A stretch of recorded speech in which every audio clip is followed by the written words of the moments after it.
Vamos lá. Na verdade eu tinha feito esse aqui já, mas eu acabei apagando sem querer o vídeo. Vamos refazer. Eu queria lembrar que eu vou deixar o material aí em PDF para vocês tentarem fazer antes. Tem muita gente pedindo. Facilita, tá bom? Ó, primeira questão aqui da parte 3. Você não pode ir para a prova sem saber Revolução Industrial, mas eu vou ver isso aqui primeiro resolvendo a questão, para mostrar para você que mesmo que você não soubesse, você conseguiria achar aqui, tá? Nas alternativas. Então, quando chegar lá, Revolução Industrial, mas eu não estudei muito bem, não desiste da questão, gente. Vamos ver? A construção do espaço e as etapas da industrialização brasileira. As revoluções industriais constituem uma das bases fundamentais para todo tipo de construção moderna, tais como os prédios, viadutos, estádios e sistemas de esgoto. Tornam-se assim uma alavanca para a urbanização e a produção dos espaços nacionais. Enquanto a industrialização moderna na Europa teve início em 1750. O primeiro surto industrial no Brasil data de aproximadamente 1880. Nesse primeiro momento, predominava no Brasil a indústria de bens. É aí que vocês cometem um erro, já quer descobrir. Calma, gente, vamos ler. Eu não sei do que ele está falando ainda. Tais como, ó, ele está me dando um exemplo: produtos têxteis, vestuário, tá, gente? E alimentícios. Beleza, agora eu posso tentar descobrir. Então, no Brasil predominava a indústria de bens de consumo duráveis? Não, né, gente? Isso é depois da Revolução lá. Antes predominava produtos têxteis e alimentícios. Eu não estou falando aqui de máquinas, de duráveis, veículos. Então, consumos duráveis não duráveis, tudo bem. Por que não duráveis? Alimentícios e têxteis, tá, gente? Especialmente alimentícios. Se você visse alimentício, você já tem que saber que é um consumo não durável. De base, não, de base depois que se estabelece a revolução. Então, pode ser C ou E. Vamos continuar aqui. Numa segunda etapa, entre 1930 e 1954, a industrialização brasileira toma impulso por meio de um processo conhecido como... Não vai na alternativa ainda, ele está explicando, ó. Através do qual mercadorias estrangeiras eram estimuladas a serem produzidas internamente. Por que ele está fazendo isso? Porque se você compra só do exterior, se você só importa, você transfere muita divisa, muito dinheiro, muito dólar para o exterior. Você está comprando, a sua balança comercial fica mais baixa, fica deficitária. O ideal é que você faça aqui. Então, o que eu quero fazer? Eu quero substituir, né? Em vez de comprar do exterior, eu quero produzir aqui mesmo. Proibição de exportações? Não, né, gente? A gente quer incentivar a exportação para entrar dinheiro estrangeiro no nosso país. Então, não tem como ser proibir exportação de maneira nenhuma. E substituição das importações? Aí sim. Ó, mercadorias estrangeiras eram estimuladas a serem produzidas internamente. Você está substituindo. Já daria para acertar aqui, sem saber Revolução Industrial direito. Vamos na próxima aqui. Nesta etapa foi implantada uma parte da chamada indústria de bens. Agora sim, com a Revolução Industrial, consumos não duráveis, gente? Não, né? Já fazia isso de capital. Consumo durável pode ser. Lembra, não é porque isso aqui está certo que está a alternativa certa. Para a alternativa estar certa, 1, 2, 3 e 4 tem que estar certo. Intermediário, nem... Já estava errado aqui, né? Protecionismo nacionalista. Protecionismo até poderia ser, mas de base aqui está errado. De base e energia, agora sim, depois da implantação da Revolução Industrial Brasileira. Agora a gente vai começar a ter isso. Nessa etapa foi implantada uma parte da chamada indústria de bens de base e energia, importantíssima para a urbanização e continuação da industrialização, de base para continuar a industrialização. máquinas, de energia para a urbanização. Percebe que com lógica você consegue associar? Na próxima etapa, em 55 a 80, há uma forte entrada de capital estrangeiro, através de indústrias da segunda Revolução Industrial, tais como setores... isso aqui não, né, gente? Informática e biotecnologia, da terceira, né? Isso aí é mais avançado. Mecânico ferroviário, poderia confundir a primeira e segunda, poderia. Mas, elétrico e automobilístico, na segunda Revolução Industrial. Aí sim seria importante você saber as revoluções industriais. Eu já teria acertado sem saber, mas para quem sabe fica muito mais fácil, né? Aí eu peço para você dar uma pausa e olhar essa parte da Revolução Industrial aqui, ó. Aqui a primeira. Desculpa o barulho aí, gente. Aqui a primeira. Condições para o pioneirismo inglês. Meios de produção. Maquinofatura. Motor a vapor aqui, entrando na Revolução Industrial. É aí que a gente começa. Mas mais importante, impactos da Revolução Industrial. Para quem está no nível fundamental, essa é a parte mais importante. Comunicação, transportes mais rápidos, urbanização acelerada, êxodo rural principalmente, porque agora as pessoas vão começar a migrar para a cidade, que é onde tem as maiores oportunidades de emprego e salário. Entretanto, lembra da questão social, as horas de trabalho eram assim absurdas, a pessoa só voltava para casa para dormir. Foi aí que começou também a questão trabalhista brasileira, o desenvolvimento das leis trabalhistas. Bairros operários, misérias, falta de saneamento. Então não foi uma maravilha só não, teve bastante problema. Os movimentos sociais com as lutas operárias. Surgiu o socialismo utópico, onde os meios de produção seriam de todos, não só dos senhores, dos donos. Anarquismo aqui, surgiu até essa ideia de tamanha frustração dos operários e trabalhadores, até crianças trabalhavam. Novas relações de trabalho, a maior divisão do trabalho, aquela esteira de produção, não é mais aquele artesão que faz tudo. Surge o trabalho assalariado. Tem o filme do Charlie Chaplin, muito legal, que serve para fixar isso na cabeça de vocês. O surgimento do operariado, alta exploração do trabalhador, salários baixos, longas jornadas, trabalho infantil, mudanças sociais, aumento da desigualdade social. Claro, quem é dono dos meios de produção se dá bem, né? Concentração da riqueza e renda, que persiste até hoje, a gente vai ver na próxima questão. Como eu não quero que você acerte só essa questão, eu coloquei aqui, de acordo com o que ele pediu, Revolução Industrial no Brasil, gente.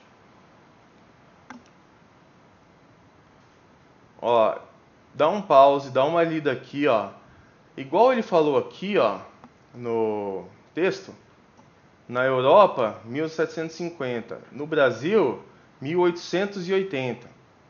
É justamente o que eu estou falando aqui.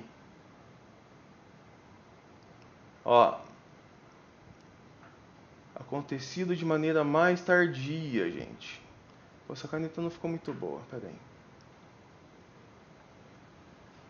Mais tardia. De forma diferente em comparação aos países europeus. Impulsionada pela expansão da cafeicultura, que era nosso forte. O período não deixa de associar ele ao governo Vargas. É muito cobrado em vestibulinho. A gente tem uma maior intervenção do Estado na economia, substituição das importações, as várias regiões do Brasil que se tornaram centros industriais até hoje, São Paulo, Rio de Janeiro, Minas, Rio Grande do Sul, migração em massa de áreas rurais para urbanas. Aqui fala que gerou desafios no processo de industrialização no Brasil. a gente acabou de ver os problemas ambientais, sociais, econômicos, tá bom? Então dá um pause aí, dá uma lida, porque isso aí vai te ajudar nas próximas. Como eu disse, eu já tinha feito aqui, eu vou refazer esse com vocês, tá? Vamos para a próxima questão aí. Então vamos lá, regravando. Lembra, gente, seja a questão que for, até de exatas. Você tem o seu mapa e aqui você tem as suas rotas. Só uma rota está de acordo com o seu mapa, tá bom? As construções custam caro e geram dívidas. De uma casa para um país, o salto é enorme. O crescimento econômico do Brasil quase sempre foi sustentado com base em endividamentos do Estado e das empresas privadas. Assim, a construção de infraestrutura urbana ou industrial, além do financiamento da produção e do consumo, dependeu basicamente de empréstimos de curto, médio e longo prazos. Desse modo, foram construídas obras como a usina hidrelétrica de Itaipu, a termonuclear de Angra dos Reis e a ponte Rio-Niterói, além da rodovia transamazônica. A economia precisava crescer para poder pagá-las. Né? Você fez um monte de empréstimos, se a economia não cresce, você não tem como pagar. Depois dos anos do chamado milagre econômico, aí eu coloquei aqui, gente, dá um pause e dá uma olhada. Foi uma época que o Brasil cresceu muito. Teve muito investimento, mas também nada é de graça, através de muito empréstimo. A gente teve uma industrialização enorme nesse período. Aumentou aí a infraestrutura de maneira incrível, mas através de empréstimo, né, gente? O que vai causar problema. Aqui, ó, a crise econômica na década seguinte. A inflação absurda, dificuldades financeiras e instabilidade política. Então, dá um pause, dá uma lida aqui que é importante para vocês. Aqui, ó, uma época importante da nossa história. Brasil, ame-o ou deixe-o.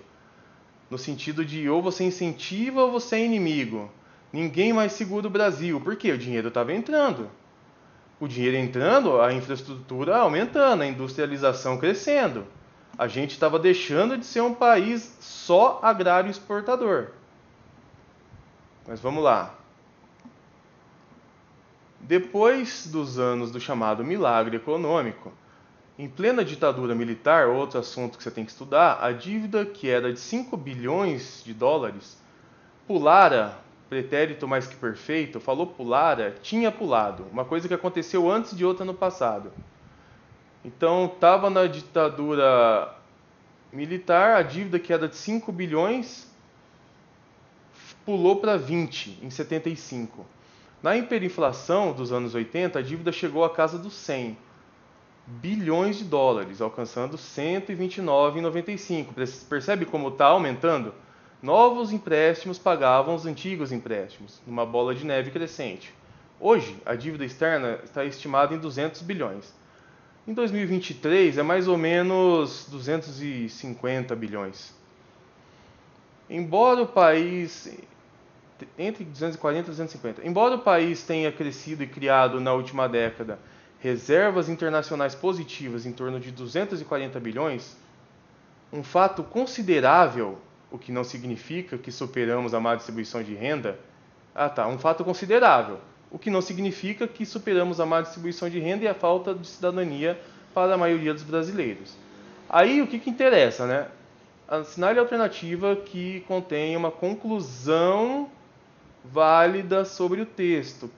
Por que ele faz isso? Quando você chegar no ensino médio, nos livros textos, o que mais vai acontecer? Você vai aprender coisa nova o tempo todo. Vai ter lá um texto no livro e você tem que tirar conclusões. Significa que você aprendeu alguma coisa do texto que você leu. Você sabe, você tem senso crítico. Imagina um aluno que tem muita dificuldade nisso. Como que ele vai ficar pegando o DP, vai repetir de ano? Então vocês têm que chegar meio que preparado com isso já. Até o 9º ano é mais do que suficiente. Até porque os 3 anos lá são puxados. Vocês vão fazer técnico, a maioria de vocês. Então, preparação para o vestibular. Então, não tem tempo mais para brincar. Agora é a hora de aprender isso. Então, de acordo com o texto, ele quer uma conclusão. Na primeira, ele fala, eu estou vendo a rota A.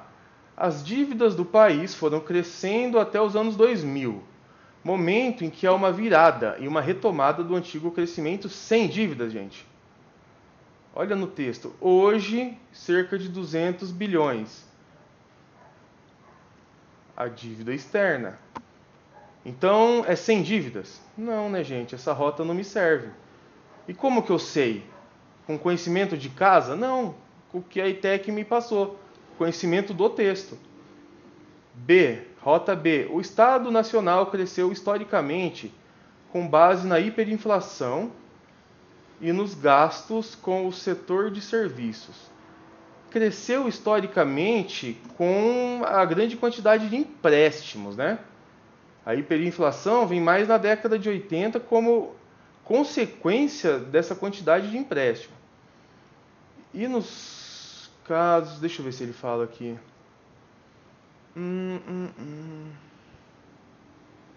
Tá. E nos gastos com o setor de serviços, o que garantiu nossa independência econômica. Gente, como que garantiu nossa independência econômica se a dívida não para de aumentar? Olha aqui como a cada época ela vai crescendo. Era 5 bilhões, passou para 20, 129, 200. Então, com isso, você percebe que não faz sentido falar que a gente garantiu nossa independência econômica. A gente continua fazendo empréstimo para pagar os antigos. A gente não é independente economicamente.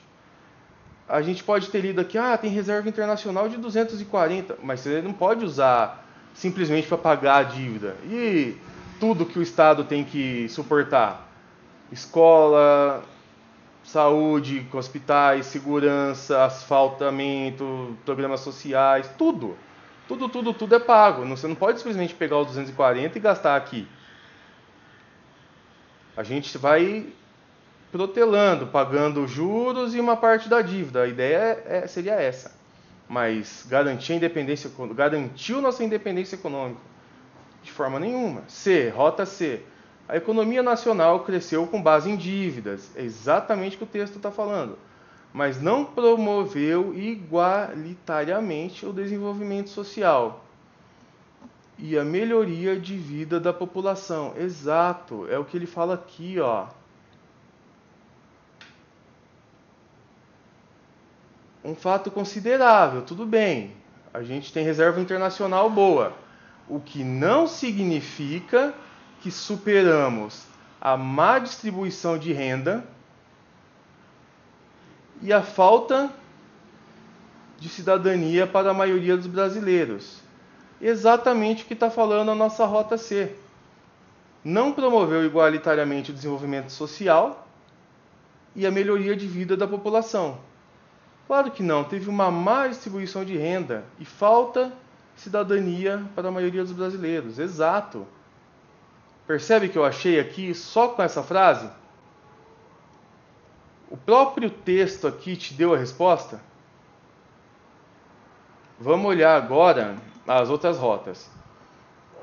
Rota D. O crescimento das dívidas e dos empréstimos dificulta o crescimento da economia do país. É verdade, até aqui está certo.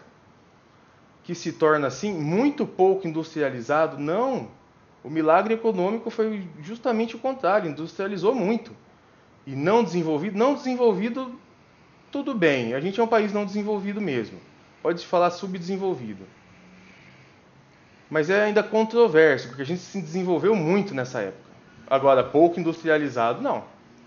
E o Brasil, desde os anos 1960, então essa rota aqui não serve. Rota E. O Brasil, desde os anos 60, cresceu economicamente e assim eliminou a sua condição de país agrário exportador? Aí eu coloquei isso aqui. O Brasil tem uma forte presença como país agrário exportador. O setor agrícola brasileiro é um dos mais importantes do mundo, sendo um grande produtor e exportador de variedade de produtos agrícolas. Alguns dos principais produtos agrícolas são, caiu há um ano e meio sobre a soja. Isso aqui é importante, gente, porque eu vou mostrar nos gráficos abaixo como é importante para a nossa balança comercial a parte de exportação de produtos agrários, como ela tem impacto. aqui a exportação, as exportações agrícolas desempenham um papel fundamental na economia brasileira, contribuindo significativamente para a balança comercial do país.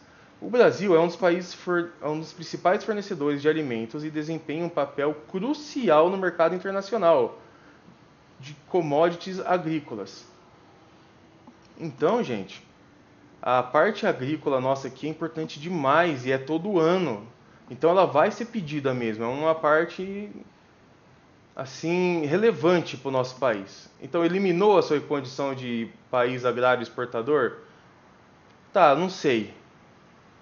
E subdesenvolvido, aí não podia errar. A gente continua sendo um país subdesenvolvido, a gente não está entre os países desenvolvidos. Então você não tinha como marcar E.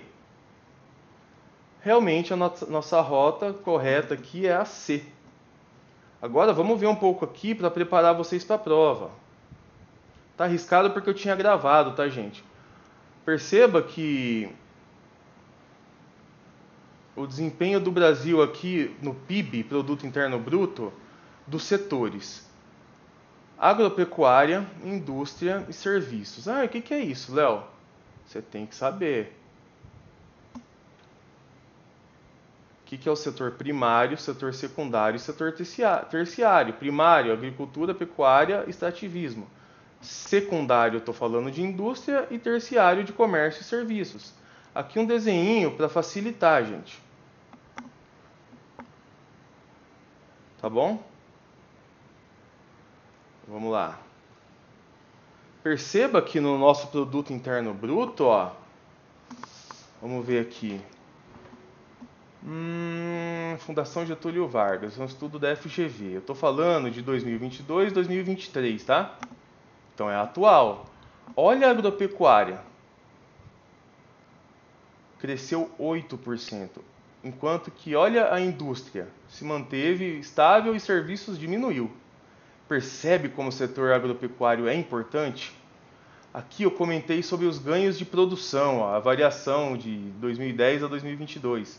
Olha aqui os produtos, milho, eu falei de milho, soja, olha o aumento, carne.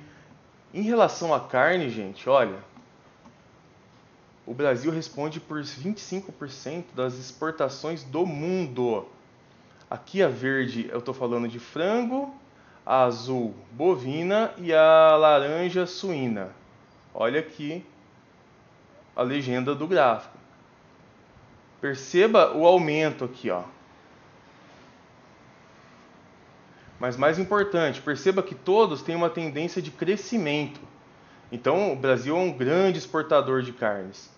Outra coisa que vocês têm que saber, gente, a questão da desigualdade, porque vocês têm que estar antenados com questões sociais, questões críticas, né? Saiba interpretar o gráfico, dá uma olhada por cima. Aqui eu estou falando de mundo.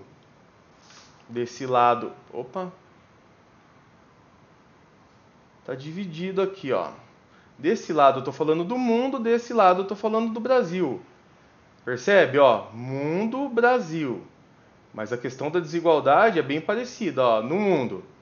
Desse lado aqui, 42 bilionários do mundo têm mais riqueza do que metade da população mundial. Então, 42 bilionários têm mais dinheiro, mais riqueza do que 3,7 bilhões de pessoas. Gente, eu estou comparando 42 com 3,7 vezes 10 a nona. São 9 zeros. Entendeu? Então, é desigual? Aqui, 1% mais rico do mundo tem mais riqueza do que os outros 99%. Nos Estados Unidos, os 3 mais ricos têm mais do que metade da população. Então, 3 pessoas têm mais do que 160 milhões. Olha o tamanho da desigualdade, mas agora vamos ver do nosso lado aqui. 6 bilionários, então eu estou comparando 6 pessoas, têm mais riqueza, maior, do que 100 milhões de pessoas. 5% os 5% mais ricos do Brasil têm o mesmo do que os outros 95%, gente.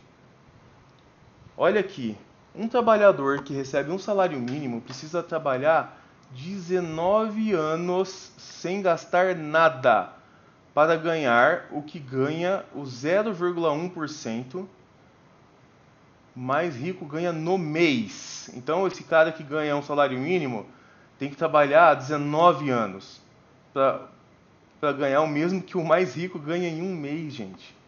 Percebe que o tema desigualdade é enorme, ele é relevante, por isso que os vestibulinhos batem tanto nele, gente. Vocês têm que saber. Aqui embaixo eu coloquei uma diferença. Acho que no último vestibulinho apareceu o agronegócio, né?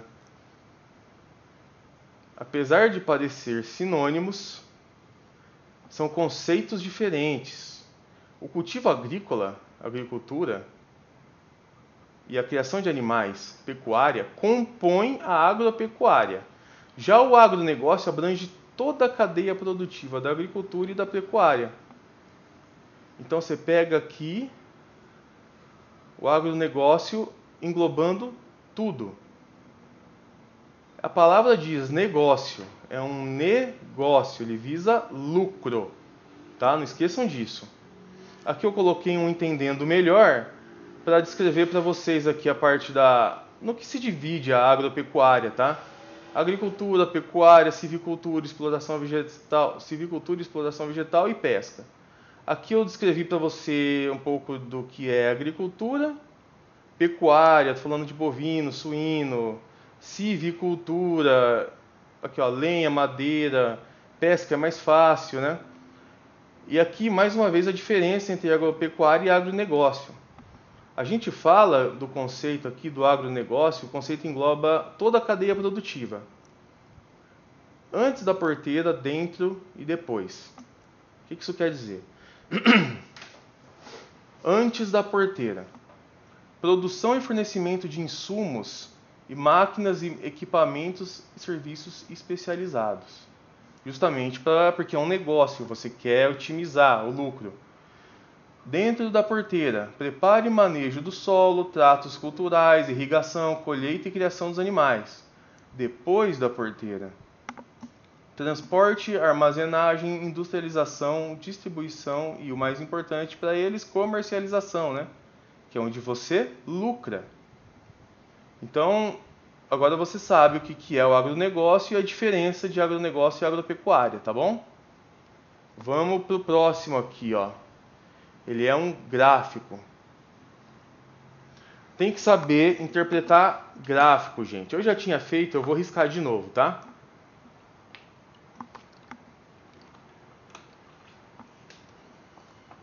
Então vamos lá.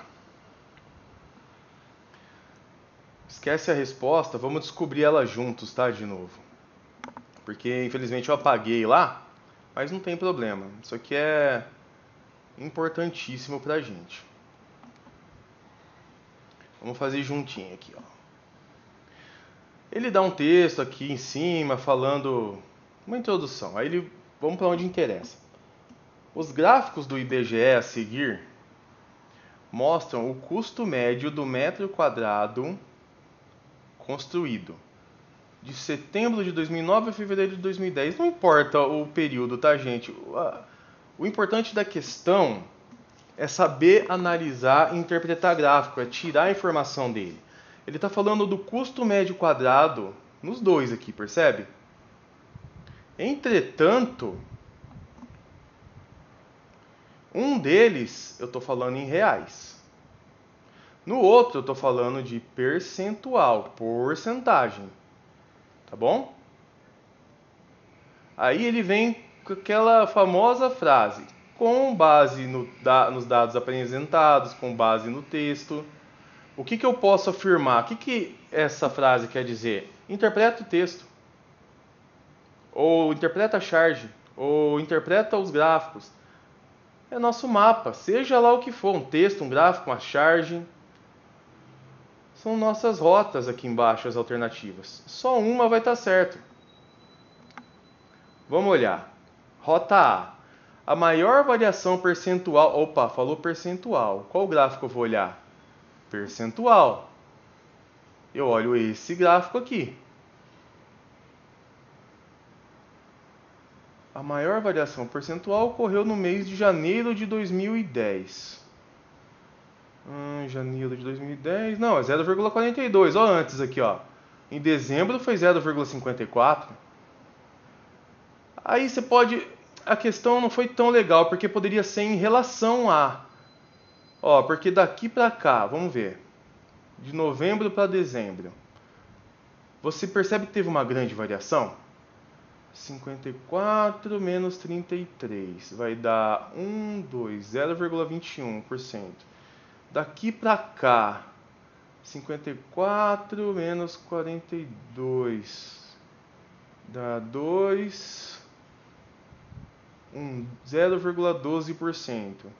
E daqui para cá, de janeiro a fevereiro, 0,01%. Então, perceba que a maior variação foi daqui para cá. Se ele estivesse comparando o que normalmente eles fazem meses, a maior variação seria de dezembro para janeiro. Mas ele falou em termo absoluto, tá, gente? Qual a variação percentual que foi maior? Bom, ele está me dando várias variações percentuais. Cada número desse aqui, ó, variação percentual. Qual foi maior? Mesmo que eu comparasse um mês com o outro, não seria janeiro. Mas olhando em termo absoluto, que é o que ele quer da gente, ó, não é janeiro de 2010, porque janeiro de 2010 é 0,42. Olha dezembro de 2009 aqui, ó.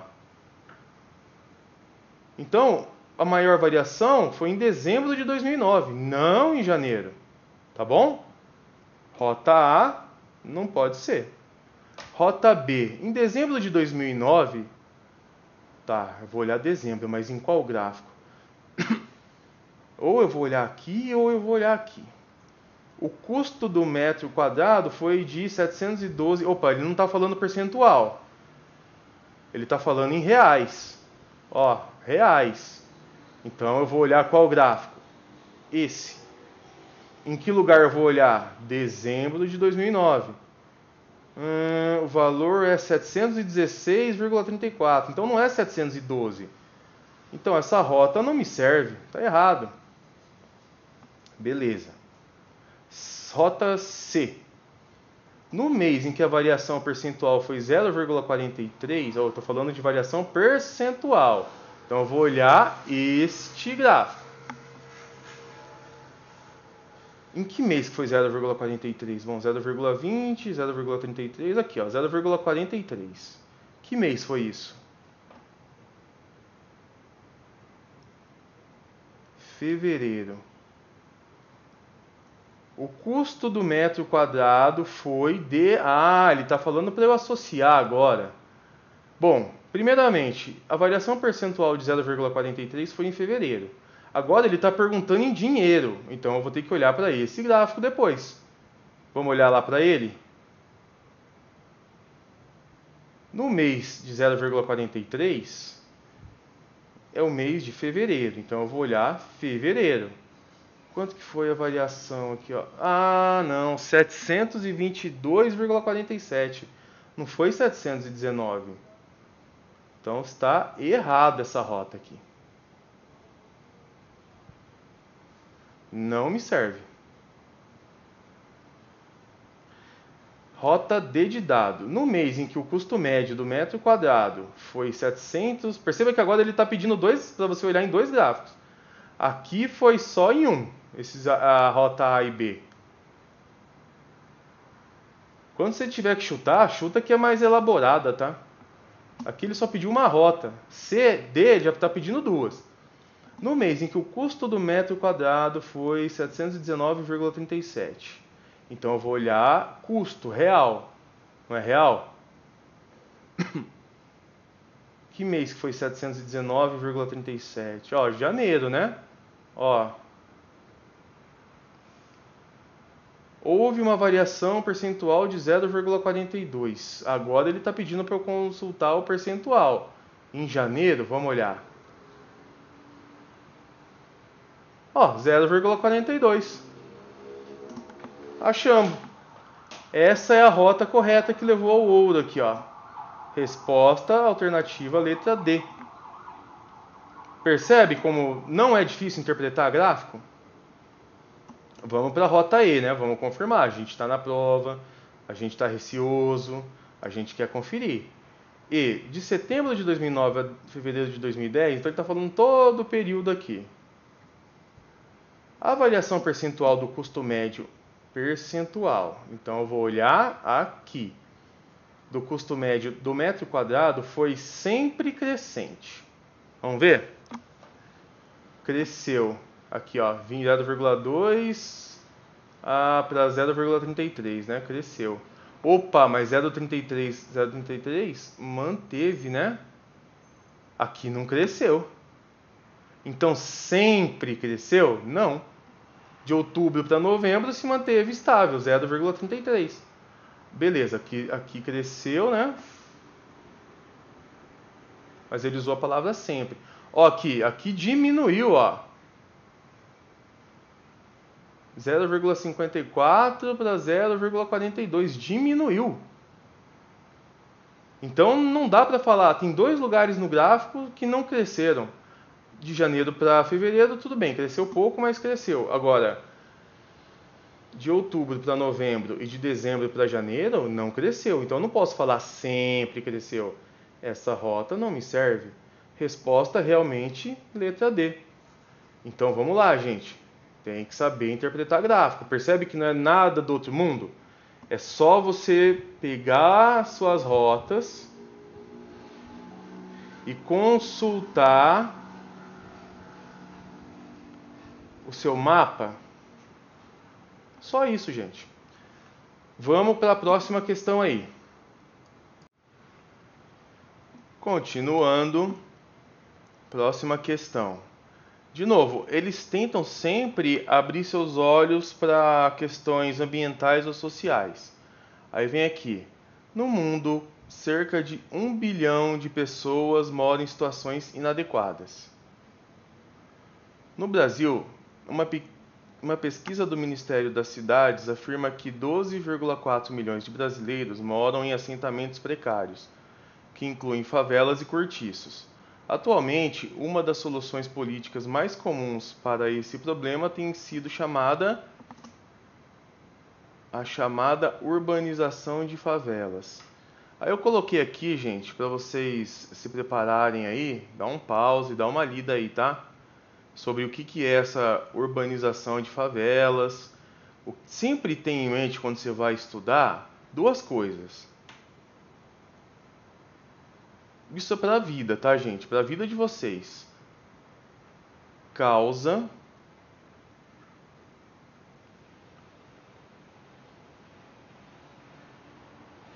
consequência.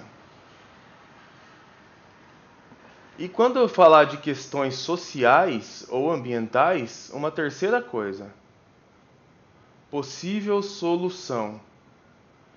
Para vocês que vão no ensino médio, vão ter que fazer muita redação, se vocês se acostumarem a ver dessa forma, vai facilitar muito a vida de vocês. Aqui, por exemplo, qual que é a solução? Qual que é o objetivo disso?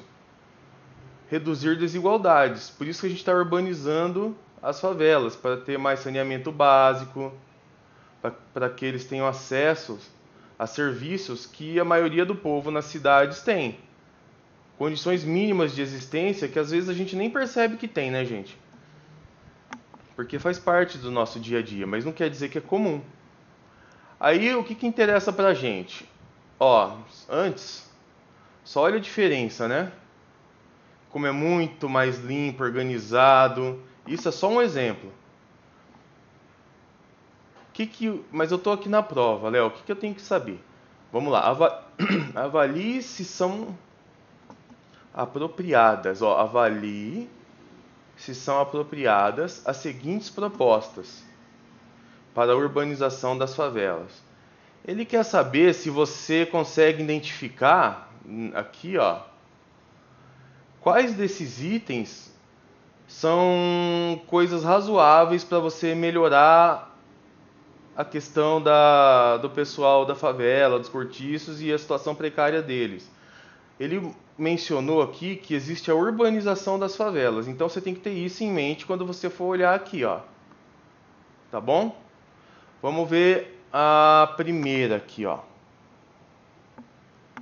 Melhoria das habitações, principalmente a partir da eliminação de barracos de madeira, que apresentam pouca ventilação e luz natural. Verdade. Aqui você pode ver que não tem barraco de madeira. Não é o correto, né, gente? No mínimo tem que ser de tijolo, eu não lembro o nome, se é rebocado que fala, mas madeira não pode ser, né? Você não tem realmente pouca ventilação e luz natural. Como que fica viver dentro de um barraco de madeira? Então, realmente, quando ele fala que em eliminação dos barracos de madeira, ele está falando, é uma palavra forte, né? Mas ele está falando eliminação desses barracos não para tirar a pessoa de lá, mas para transformar através da urbanização, porque sempre tem em mente, a gente está analisando a urbanização das favelas. A gente elimina os barracos trocando eles por casas de tijolos com estruturas mais decentes, né? 2. Acesso a serviços públicos como pavimentação, iluminação, saneamento básico, escolas, creches, postos de saúde, praças e centros de lazer. Esse aqui é o tipo de questão que não pode você não conseguir identificar, gente. Por quê? É o que eu falo nos outros simulados. É o politicamente correto. Não é correto acesso a serviços públicos? Acesso à iluminação, saneamento básico, escola. Olha que bonitinho. Sempre que for uma alternativa, uma afirmação bonitinha, é muito provável que ela esteja certa. Por quê? A ITEC quer desenvolver esse senso crítico aí de vocês, ver se vocês têm senso de propostas ambientais e sociais. Então tem que ter o número 2. Aí você já olha na alternativa, ó. O que não tem 2, você já descarta. Percebe como você já acabou de aumentar as suas chances?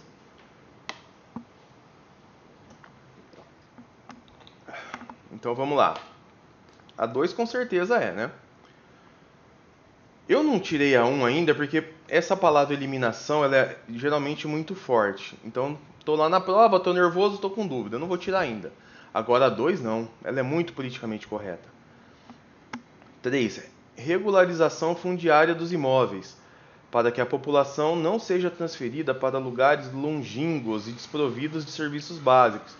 É o que acontece, né, gente? A gente tem a cidade aqui com diversos prédios e a população acaba ficando longe aqui na favela ou no cortiço. Para se deslocar para cá, gente, como que é? Acorda 4 da manhã, diversos meios de transportes até chegar aqui, a pessoa já chega cansada no ambiente de trabalho, ganha pouco, depois quando termina, todo aquele trajeto de volta. Então a gente não quer que as pessoas sejam transferidas para lugares longínquos. O ideal seria se você estivesse mais próximo do seu ambiente de trabalho, né? Então sim. E outra coisa, regularização fundiária dos imóveis. É uma coisa politicamente correta. Você não quer a população, você não quer que ela seja transferida para lugares longínquos, lugares longes, politicamente correto. Lugares desprovidos de serviços básicos, porque os melhores serviços regularizados estão nas cidades, né? Então, percebe que é politicamente correto de novo? Então essa aqui tem que ter na sua alternativa também. Ó, já não pode ser essa. Então é ou a A ou a B. Percebe como suas chances vão aumentando? Agora 4. Utilização dos terrenos mais íngremes e de várzea fluvial. Não, para a construção de prédios. Você tem um morro aqui. Você não quer usar terreno íngreme. Por quê? O que acontece? Isso é justamente a causa do quê? Dos deslizamentos de terra. Aquele problema crônico que o Brasil enfrenta, várias cidades do estado de São Paulo. Quando desliza essa terra com a água que penetra aqui no solo, ela leva todas essas construções soterrando todo mundo, gente. É o que acaba tirando muitas vidas aí. Então você não quer utilizar terrenos íngremes de maneira nenhuma. Você quer o pessoal em terra firme, tá bom? E várzea fluvial? Não, várzea não, porque vai, com a água das chuvas, vai alagar para a construção de prédios, de apartamentos. Não melhora a circulação. Ah, ele usou isso aqui para te enganar. Você fala, tá aqui no alto, melhora a condição de circulação. Não necessariamente, gente. Melhorando assim a circulação do ar, mas mesmo que melhore, tem esse problema do deslizamento e dos transportes, mas não melhora transporte. Por que melhora transporte? Dificulta. A pessoa que está lá em cima tem que descer aqui para pegar um ônibus, ou o ônibus vai ter que fazer um baita trajeto para subir e chegar aqui onde a pessoa está. Então não, essa 4 aqui com certeza não, tem várias coisas erradas nela aqui. Não pode ter 4. Sobrou qual? Alternativa letra B. Percebe que analisando aí, ó, o politicamente correto aqui, você já teria muita chance de acertar? E essa 4, gente, ele quer saber se você assiste a qualquer jornal, se você está por dentro de qualquer coisa, de atualidades. Depois eu vou deixar aí, tem uns canais de atualidades muito bons. Eu recomendo vocês assistirem pelo menos os últimos meses. Eles são normalmente divididos por mês. Atualidades de janeiro, fevereiro, março. Se a sua prova é em dezembro, pelo menos atualidades do segundo semestre, sabe? Julho, agosto, setembro, outubro. Porque vai te deixar afiado nesse tipo de questão aqui, ó, da 4, por exemplo. É muito comentado. Então, prova não é só estudar o livro texto lá da sua escola. Você tem que saber uma coisinha chamada atualidades. Percebe como a preparação tem que ser específica? Ainda mais se o seu curso for muito concorrido, como sua preparação tem que ser bem pensada. O que eu vejo são vários cursinhos falando, não, dá lá algumas apostilas preto e branco, com aquela matéria de 2005. Não vai, você vai se lascar na prova. Ou outra coisa que eu vejo, seja aprovado em 30 dias. Gente, a pessoa está te enganando. A menos que você esteja muito preparado já, você já vem estudando o ano inteiro, 30 dias é difícil. Você tem que estudar com conteúdo próprio e específico. No meu caso, eu passo tarefas, se não me engano, são cerca de 26, já resolvendo prova ETEC. Porque isso aumenta muito a sua chance. Você se acostuma. Isso aqui que eu estou fazendo são simulados para elevar seu nível. Mas imagina um treino. Um treino mesmo, ó. Com tarefas. Mais a parte teórica que mais cai. Mais essas dicas aqui que eu estou dando para você. Percebe como sua chance aumenta muito? Agora imagina você lá no começo do ano, no meio do ano, já vindo treinando. A pessoa que está começando com um mês dificilmente te alcança, a menos que ela já estivesse treinando. Por isso é importante fazer o curso, tá, gente? E é um preço tão simbólico. Outra coisa aqui, gente, que eu vejo vocês se desesperarem aí. A ETEC ama fazer, tá? O que ela faz? Ela dá um texto e pede para você comparar. Você sabe fazer comparação? Comparação não é só em gráfico, é em texto também. Outra coisa que eu percebo, esses textos aqui, não é só ETEC, vários vestibulinhos fazem. Não é coisa que a gente está acostumado a ler. Quantos de vocês leem poemas? Aposto que a minoria, nem 1%. Pelo que eu tenho de experiência dos alunos, nem 1% lê dessa forma, mas mesmo assim, você tem que estar acostumado. Eu tenho algumas tarefas que você tem que fazer a interpretação de poemas, texto de rap, música, justamente para treinar. Mas digamos que você não esteja. Com senso crítico, você consegue ler isso aqui, ver o que ele está querendo dizer e comparar com o que ele está pedindo. Não é tão difícil quanto parece. É treino.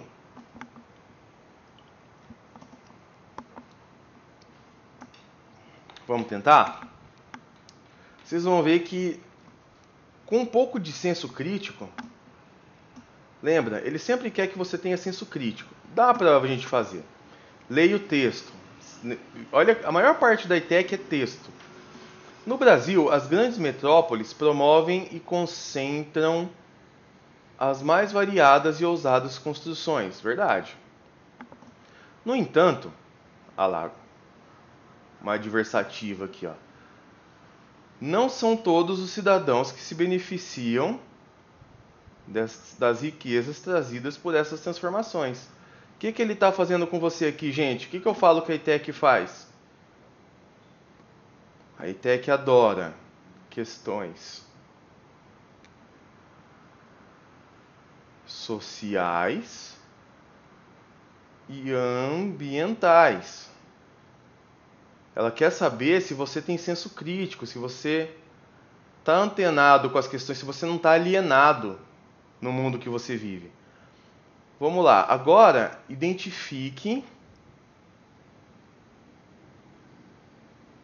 o que ele quer de mim, né? Identifique entre os trechos das canções a seguir. Então, ele quer que você interprete canções. Aqueles que comprovam a crítica expressa no texto. Então, tem uma crítica aqui no texto. Qual que é essa crítica? O cidadão, que apesar das metrópoles serem ricas, os cidadãos nem todos se beneficiam dessas riquezas, né? Fica muita gente marginalizada. E vocês vão ver cada vez mais em todos os tipos de vestibulinho, gente.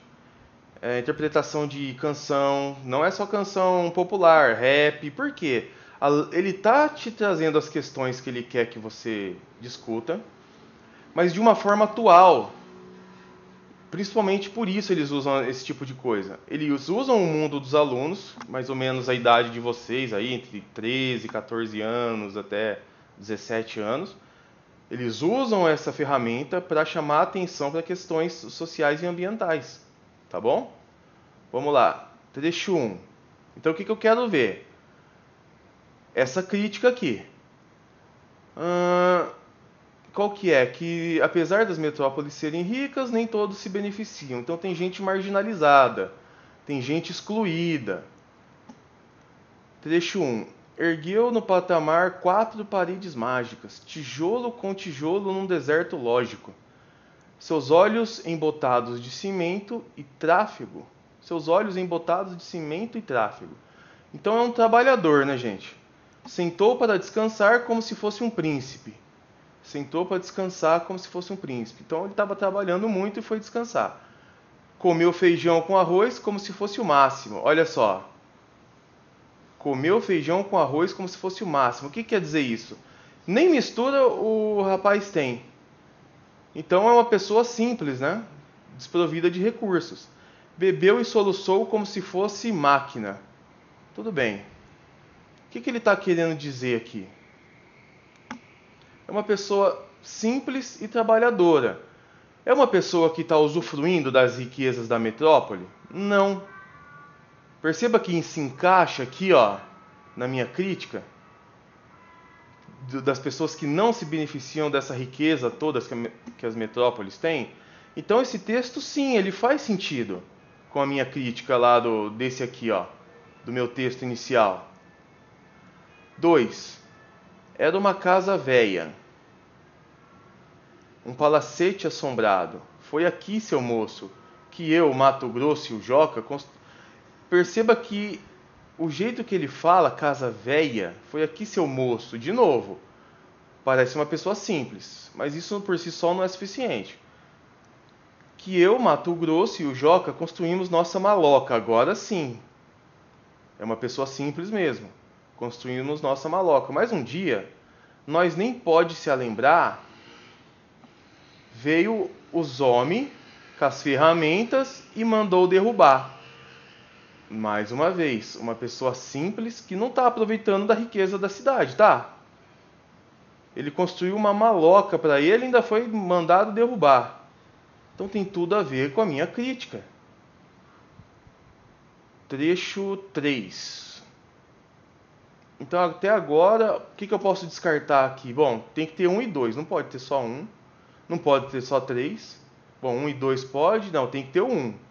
Percebe que eu já fiquei em duas alternativas? Vamos lá. Último trecho. Como é que faz para lavar a roupa? Vai na fonte, vai na fonte. Como que faz para raiar o dia? No horizonte, no horizonte. Este lugar é uma maravilha. Mas como que faz? Como é que faz para sair da ilha? Pela ponte, pela ponte. Aqui não dá para deduzir. Você poderia ter a ideia de, nossa, sair pela ponte, quer dizer que ele está em lugar longínquo, ele não está aproveitando a riqueza da cidade. Não dá para dizer só com isso. Não consigo.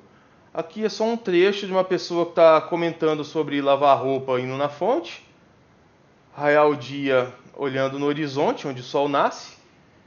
O lugar é uma maravilha, aqui você já poderia desconfiar, ele não está reclamando ou mostrando uma crítica. Esse lugar é uma maravilha. Então provavelmente não é um lugar longínquo, não é um lugar precário. Mas como é que faz para sair da ilha? Pela ponte, pela ponte. Então, através desse aqui, você não consegue dizer que ele não está ou não usufruindo da riqueza da metrópole. Mas só dele ter falado que o lugar é uma maravilha, eu não consigo encaixar isso aqui na nossa crítica. Como eu consegui no trecho 1 e no trecho 2. Percebe o detalhe? Essa parte aqui conseguiu me mostrar isso? E eu não achei no resto nada que fizesse uma alusão à minha crítica aqui, ó. Gente que, apesar de ter riqueza na metrópole, não consegue aproveitar. Então, eu não consigo dizer que a 3 está certa, gente. Eu vou ficar com a letra C, 1 e 2, tá bom? Percebe que aqui foi um pouco mais sutil? Eu precisei olhar essa linha aqui para perceber e ter a noção de que as outras não me dizem nada. Aqui diz, ó, ele mora numa maloca, não é alguém que está aproveitando a riqueza. Aqui, quando ele sentou para descansar, ele comeu arroz e feijão, só nem mistura tinha. Ele não está aproveitando da riqueza. Nos outros dois trechos eu consigo encaixar na minha crítica. Lembra? Baseado no texto. É uma comparação. Por isso, a resposta é a letra C, tá bom? Faz com calma, tranquilo, que vocês conseguem. Vamos para a próxima. Aqui, gente, ele está perguntando... Já é uma coisa mais específica, mas quem está no ensino fundamental tem que ter noção, tá? As construções humanas podem parecer eternas e inabaláveis. Porém, esse porém adversativo vai ter muito, porque ele está tentando te mostrar alguma coisa. Diversos fatores naturais e humanos podem comprometer as construções e arruiná-las. Ele poderia fazer uma pergunta em relação a esses fatores, mas não foi o caso. Assim, tivemos, no início de 2010, grandes terremotos no Haiti e no Chile, que foram responsáveis pela destruição de várias cidades, e com inúmeros mortos e feridos, revelando a fragilidade da vida humana no planeta. Segundo a teoria mais aceita e comprovada pelos estudos, os terremotos são causados pelo quê? Vamos lá? Primeiro eu coloquei aqui, ó, uma definição para vocês, ó. Falando aqui sobre a questão do terremoto, ó, são abalos sísmicos provocados por movimentos da crosta terrestre. Por quê? Cuidado. Na maioria das questões eles tentam abrir seus olhos para alguma questão social e ambiental. Normalmente está associado à intervenção humana, né? Mas nem tudo, gente. Muita coisa do planeta é natural. Por exemplo, o efeito estufa é natural. Mas as ações humanas, intervenções humanas podem agravar ele com a emissão de CO2. Depende do que ele está perguntando, mas o efeito estufa em si É um fenômeno natural que, aliás, possibilita a vida na Terra. Então, cuidado, porque eu falo para vocês, qual que é o mais politicamente correto? Mas aqui eu estou falando de terremoto. É um fenômeno natural comum que existe antes do ser humano. Percebe?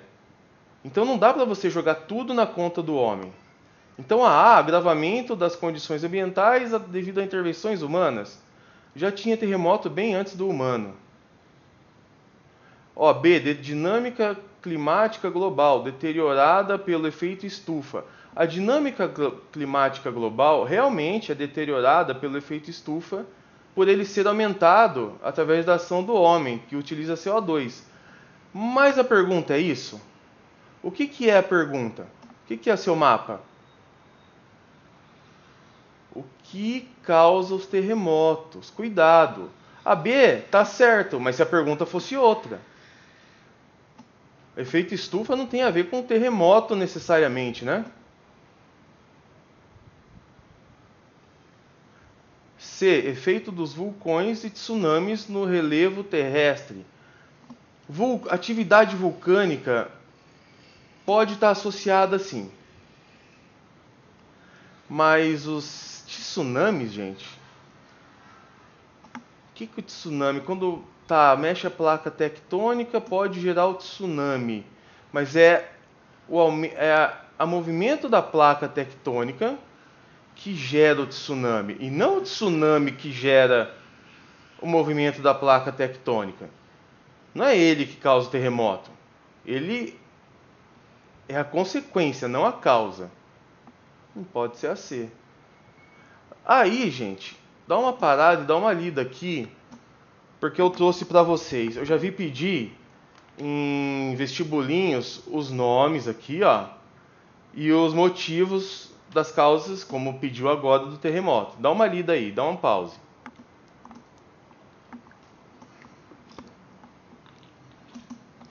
Beleza. Agora, primeira coisa. Aqui a gente tem nosso planeta. Vamos descobrir o nome de cada parte? Esse núcleo inicial aqui, o número 1. Esse núcleo interno é chamado, núcleo interno. O 2, que é um pouquinho acima, núcleo externo. Então, interno, núcleo, que está mais lá no meio, é núcleo. Então, você tem o interno primeiro e o externo depois. Beleza, já descobrimos essa nomenclatura. Em seguida vem um negócio... Opa, deixa eu deixar da mesma cor os dois primeiros. Agora, depois do núcleo, que é lá o interno, vem o quê? O manto. Só que daí você não fala interno, você fala inferior e manto superior. Eu acho que na última prova eles perguntaram... não, era o vestibulinho do Cotil que perguntou sobre estratosfera, exosfera, perguntou nomenclatura sim, então você tem que saber.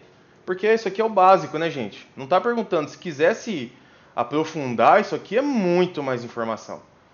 Então a gente já sabe do núcleo interno, núcleo externo, manto inferior e manto superior. Vamos para o próximo.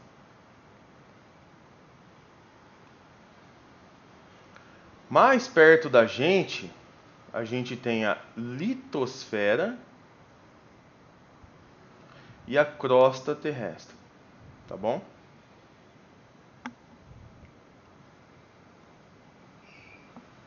Aí, gente, vamos dar uma lida aqui, A partir daqui do 5, é aqui que acontece a mágica.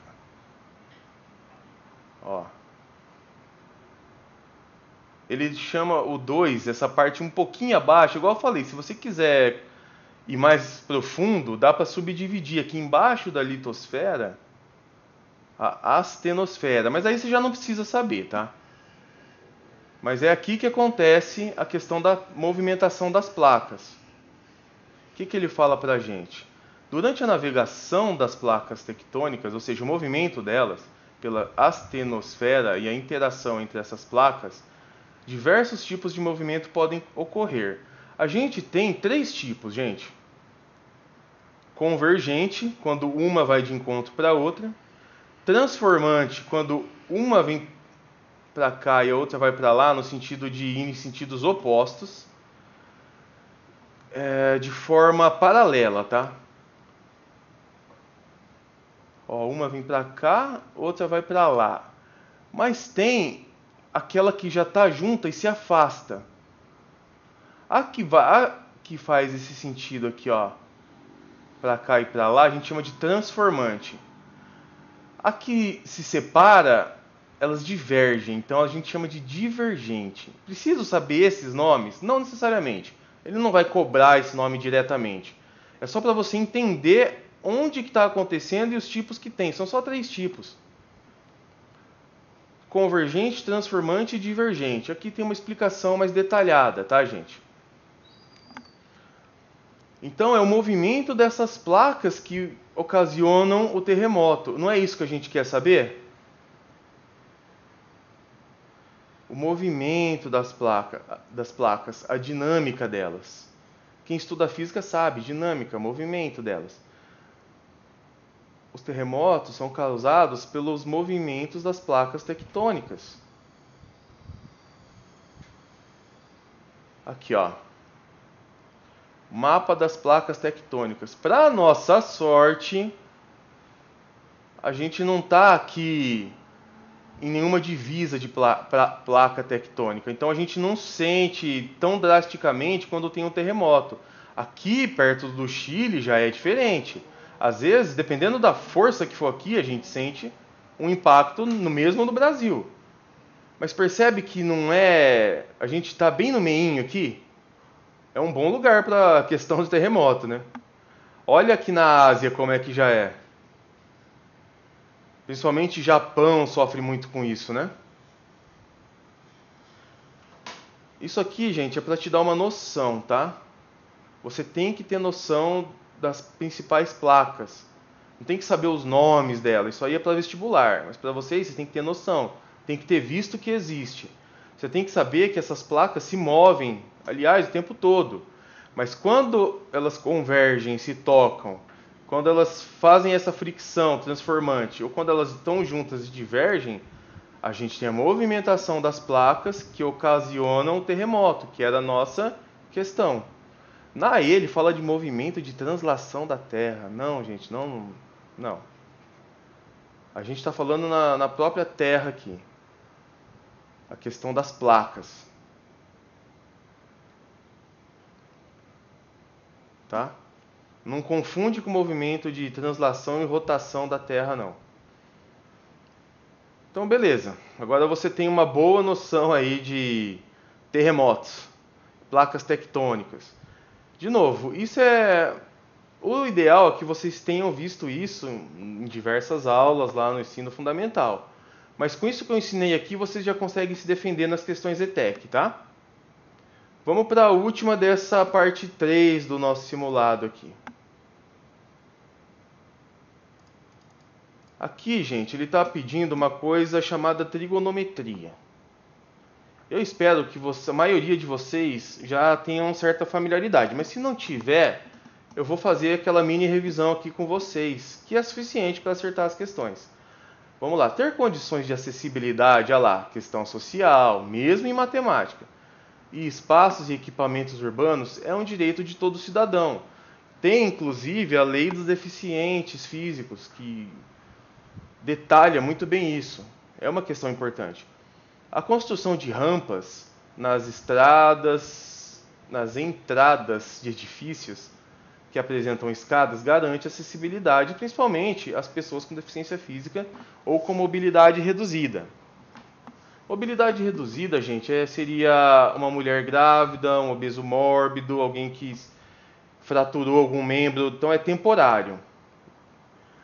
Mas eles têm que ser incluídos também durante esse tempo. Pensando nisso, na entrada de uma ETEC, onde há uma escada de 2 degraus iguais, cada um com 15 centímetros de altura, pretende-se incluir uma rampa para garantir a acessibilidade do prédio a todos. De novo, acessibilidade. Essa rampa formará com o solo um ângulo de 3 graus. Por que é importante um ângulo pequeno? Porque se o ângulo for grande, Mesmo uma pessoa com cadeira de roda não vai conseguir subir, às vezes nem com ajuda, tem que ser um ângulo pequeno mesmo, para garantir acessibilidade. Agora vamos ver o que ele quer de mim. Sendo assim, conclui-se que o comprimento da rampa. Então ele quer o comprimento da rampa, gente. Ele quer a distância daqui até aqui. Tá bom? Perceba, gente, quando você traz aqui, ó, o que isso aqui virou? Quando você encosta no chão? Um triângulo retângulo, né? Eu fiz aqui, ó, para vocês, para a gente simular. A nossa rampa seria o percurso. Aqui é a altura. Com isso, a gente consegue usar o famoso seno e cosseno. Ele ainda te deu, ó, mas ele não falou qual você usa. A gente quer o quê? A rampa, o percurso. Percebe? O percurso é nossa hipotenusa. Mas o que ele deu? Ele tem que me dar mais alguma coisa. Porque lembra? Você tem que saber. Seno, cosseno e tangente. Cateto oposto sobre hipotenusa. Cateto adjacente sobre hipotenusa. Sempre pensa assim, CO, CA, coca. Aí você completa a tangente, coca. Tá bom? É uma forma de vocês guardarem aí a fórmula. Perceba que tanto no seno e no cosseno, a hipotenusa se mantém. O que eu mudo? Ou eu uso o cosseno, o cateto oposto, desculpa, ou eu uso o cateto adjacente, é a única coisa que muda. Qual que eu vou usar? Depende. Se ele me der essa distância, eu uso o cateto adjacente, aí eu uso o cosseno. Como ele me deu a altura, então eu uso o cateto oposto. Então eu vou usar o seno. Percebe? A minha altura aqui, o percurso é minha rampa, é o que eu quero saber. A minha altura ele deu, ó, 15 centímetros aqui, 15 centímetros aqui. 15 mais 15, 30 centímetros. Então a minha altura vale 30 centímetros. Qual que vale aqui minha rampa? Não sei, é o que eu quero descobrir. Vamos chamar de X ou R. R de rampa, né? Apesar que vocês gostam mais de X, né? Então vamos de X. Qual que é o meu X? Perceba, não é 15, gente. É a distância total aqui, ó. 15 mais 15. Perceba que eu tenho um ângulo de 90 aqui, como eu tive aqui quando eu juntei. É o mesmo triângulo. Então vamos usar. Como ele me deu a altura, eu tenho que usar o cateto oposto aqui a esse ângulo. Eu já vou mostrar ali embaixo para vocês como o cateto oposto e adjacente podem mudar dependendo do ângulo de referência. Se eu estou falando desse ângulo, o cateto oposto é esse. Se eu estivesse falando desse ângulo, o cateto oposto seria esse. É em relação ao ângulo. A única coisa que não vai mudar é minha hipotenusa. Porque a hipotenusa, gente, ela é sempre oposto ao ângulo reto. Olha o ângulo reto aqui. O lado oposto a esse ângulo eu chamo de hipotenusa. Sempre. No nosso caso, é a nossa rampa.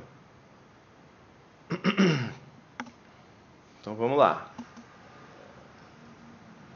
Eu vou usar então o seno, né? Porque em relação a esse ângulo, meu cateto oposto é esse aqui. Ele me deu o cateto oposto. Então, seno do quê? De que ângulo? 3 graus.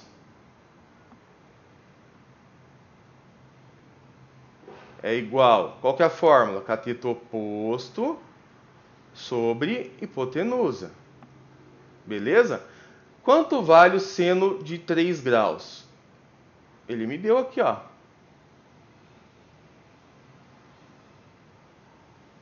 0,05.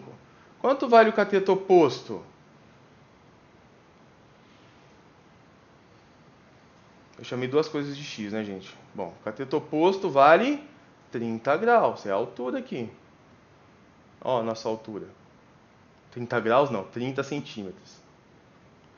Sobrou quem? A rampa, minha hipotenusa. Eu falei para chamar de x, mas como eu já usei x aqui, vamos chamar de r mesmo. R. Quando você multiplica em cruz, fica R igual a 30 sobre 0,05.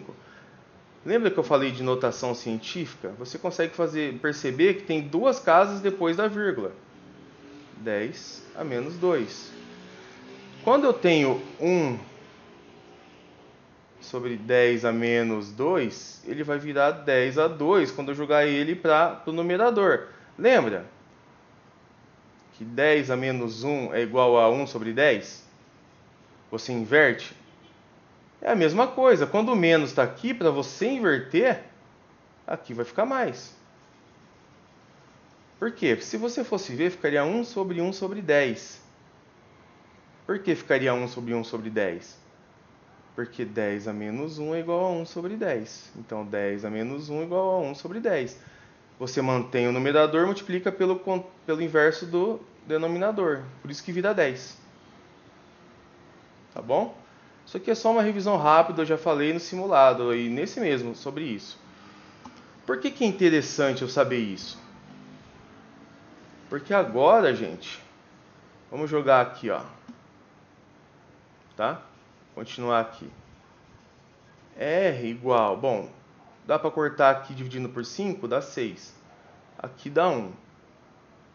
O meu 10 dá 1. A menos 2, quando eu passo ele para o numerador... Opa, 1 não, né? 6 que sobrou aqui em cima. Quando eu passo ele para o numerador, ele fica 10 a mais 2. 10 vezes 100. Minha rampa tem 600 centímetros. Beleza, achamos. Entretanto, nas alternativas, ele quer em quê? Em metros. A gente sabe que 1 metro vale 100 centímetros. Então, 600 centímetros equivale a 6 metros, né? Ah, professor, eu não sei ver que assim dessa forma direto. Então faz equação, regra de 3. Está na dúvida? Apertou? Faz regra de 3, multiplica em cruz, vai dar a mesma coisa. Mas se 1 metro é 100 centímetros, 600 centímetros são 6 metros. Nada do outro mundo, né, gente? É que eu expliquei devagarzinho, mostrando o porquê das coisas, mas uma vez que você entendeu trigonometria, você faz isso aqui rapidinho. Recapitulando. Ele quer a distância da rampa aqui, ó, comprimento da rampa. Qual que eu uso? Se eu usasse cosseno, eu ia descobrir essa distância aqui. Percebe que não é a distância da rampa? Você ia ter que refazer, fazer o seno. Então, digamos que você errou e fez o cosseno. Você não ia chegar em nada, você ia chegar nessa distância. Mas ele não pediu essa distância, ele pediu o comprimento da rampa. Então, mesmo que você errasse, perdesse esse tempo, você não ia errar a questão. Agora, o seno, agora que eu sei a fórmula, usa o cateto oposto, que vale 30 centímetros. Beleza, então eu posso usar o seno. Seno do quê? Desse ângulo que eu estou verificando aqui. Ele me deu quanto vale. Então, em vez de seno de 3 graus, você coloca 0,05, que é quanto ele vale. É igual ao cateto oposto, 30 centímetros, sobre hipotenusa. Hipotenusa é justamente a minha rampa. Percebe que multiplicando em cruz aqui você achou o valor da rampa? 600 centímetros, que é igual a 6 metros? Então, na verdade, essa questão é muito rápida de ser feita. Agora, como eu sei que muitos de vocês têm dificuldade, deixa eu explicar algumas coisas aqui sobre trigonometria rapidamente. Gente, eu tenho aqui meu triângulo retângulo. Eu tenho um ângulo aqui que eu vou chamar de alfa. Posso chamar de qualquer coisa. A, B, X, Z. Mas é normal a gente chamar ângulos de alfa. É mais comum, alfa, beta. Entretanto, percebe que no meu exemplo aqui, ó, eu usei x e y, porque para mostrar que pode ser qualquer coisa. Agora vamos primeiro olhar esse triângulo. Sempre o lado oposto ao ângulo reto, sempre, eu vou chamar de hipotenusa. Isso nunca vai mudar. Entendemos isso? Agora vem a parte que vocês costumam confundir mais. O que é cateto oposto e o que é cateto adjacente? Bom, se eu estou falando de alfa, o lado oposto a ele eu chamo de cateto oposto. O lado que está tocando ele é o outro, é o adjacente a ele. Pronto. É esse caso aqui. O adjacente é o que está tocando. Ó. O adjacente é o que está tocando ele. O oposto é o que está oposto ao ângulo. Acabou. Por que isso me faz não errar mais? Porque agora, se eu estiver falando desse ângulo aqui, quem que é o oposto a ele? É esse aqui de baixo. E quem que é o adjacente a ele? Quem que está tocando ele? É esse cateto aqui. Percebe que o mesmo triângulo, esse triângulo e esse são os mesmos. Mas como que eu defino hipotenusa? O que tiver oposto ao ângulo reto. Sempre. Mas e o cateto oposto e o adjacente? Ah, isso pode mudar. Se eu estiver falando desse ângulo aqui, que é o mesmo que esse aqui, o oposto é o que está oposto a ele. O adjacente é o que está tocando nele. Beleza. Mas isso pode mudar se eu estiver falando desse ângulo aqui. Porque o oposto é o que está oposto a ele agora. E o adjacente é o que está tocando ele agora. E não é complicado, porque só tem dois casos, gente. Ó, normalmente eles vão pedir esse ângulo aqui. Mas só tem dois casos. Ou ele pede esse, ou ele pede esse. Pronto. Mas qual que é o oposto? O que está mais longe dele, ó. Qual que é o oposto desse? O que está mais longe dele. Qual que é o adjacente? É sempre o que está tocando ele aqui, ó. Então agora você já sabe identificar. Hipotenusa nunca muda. E cateto oposto e cateto adjacente. Já fechamos isso aqui. Outra coisa que você tem que saber, mais duas coisas. Fórmula do seno, cateto oposto sobre hipotenusa. Fórmula do cosseno, cateto adjacente sobre hipotenusa. Fórmula da tangente, cateto oposto sobre cateto adjacente. Percebe? Porque o que vai acontecer? Eu sabendo essa fórmula, ele pode me dar aqui ó, o valor do seno, cosseno e tangente e eu consigo montar e achar o que ele quiser que eu ache. Percebeu? Ele só não é obrigado a dar isso aqui. Ó, quando vocês estiverem no ensino médio, vai ser um pouquinho mais trabalhado. Ele vai dar uma tabela com vários ângulos aqui. Aí ele vai pedir lá o ângulo 7 graus. Você vai ter que vir na tabela, achar o ângulo 7 graus, seno e cosseno. Achar quanto que vale e usar. No ensino fundamental, eles facilitam mais. Eles dão aqui de graça, ó, só para você substituir. Quando que ele pode não fazer isso? Ele pode não fazer isso nos ângulos notáveis. 30, 45 e 60 graus. Nesse caso, apesar de muitos vestibulinhos serem bonzinhos e dar essa informação, eles não são obrigados. Porque a gente chama isso aqui de ângulos notáveis. Eles aparecem muito, eles são mais importantes. Assim, para nosso estudo, tá, gente? Então, você tem que saber o seno, cosseno e tangente deles. Para montar, você coloca aqui, ó, sempre você vai colocar 1, 2, 3, 3, 2, 1, divide todo mundo por 2, percebe?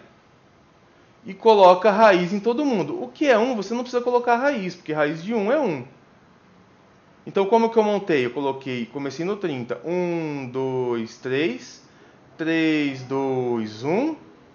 Divide todo mundo por 2 e coloca a raiz em todo mundo, em cima. Pronto, já decorou. Ah, mas e a tangente? Percebe que a tangente é seno dividido por cosseno. Então, se você pegar aqui, ó, esse dividido por esse, eles não são iguais? Dá 1. E vamos ver o de 60 graus aqui, ó. Raiz de 3 sobre 2 dividido por meio. Mantém o primeiro pelo inverso do segundo. Corta, raiz de 3. Olha lá. Então, você só tem que saber montar o seno e o cosseno. Para achar a tangente, você divide o seno pelo cosseno. Você acha. Mas, se você quiser saber de modo intuitivo, você já, porque muita gente decora que é raiz de 3, 1 e raiz de 3 sobre 3. Se você tem um ângulo de 30 graus, o seno ele vai ser menor do que o ângulo de 45 graus, que vai ser menor do que o ângulo de 60 graus. Então, qual que é o menor valorzinho? Vai ser o de 30. Raiz de 3 dividido por 3. Quem que vai estar no meio vai ser o 1? O do meio, o 1. Qual vai ser o maior entre esses três ângulos notáveis? O raiz de 3 vai ser o de 60, porque ele é o maior ângulo. É um modo intuitivo de você lembrar, porque vocês vão decorar que é raiz de 3 sobre 3, 1 e raiz de 3. Tá bom? Por que eu comentei isso? Porque isso aqui é obrigação saber. Mesmo que a ITEC te dê agora, no ensino médio você vai ter que saber, então vai preparado. Isso aqui é obrigação do aluno decorar essa tabela. Aqui, gente, eu deixei um resuminho.